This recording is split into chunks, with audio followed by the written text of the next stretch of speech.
magkabilang mundo. Totoo nga pala yung sabi nila, no? Hindi nga pala biro ang magmahal ng isang taong malayo sa'yo. Isang tao na bumubuo sa buhay mo.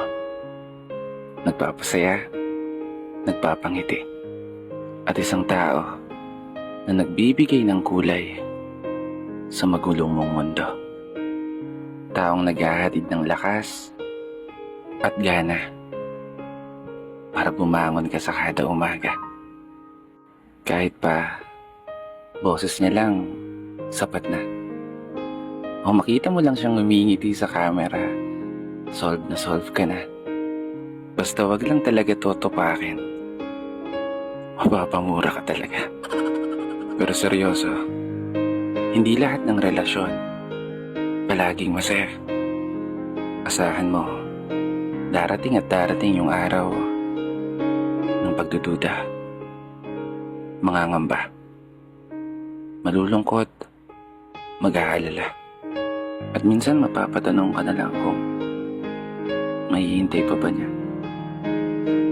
Kasi hindi biro ang LDR. Hindi biro ang magmahal ka ng malayo sa'yo. Hindi lahat ng relasyon na gaya nito ay nagiging matagumpay pagdating sa dulo. Marami ang naghihiwalay. Marami ang natutokso. Marami ng mga pangako ang napako. Kasabay ang unti-unting pagbabago sa paglipas ng panahon. Ganyan pag LDR. Pero hindi naman lahat. Kasi bandang huli, nasa tao pa rin yan. Nakabase pa rin yan kung gaano mo kamahal ng isang tao at kung hanggang saan mo kayang panindigan yung mga pangako na siya lang ang uuwian.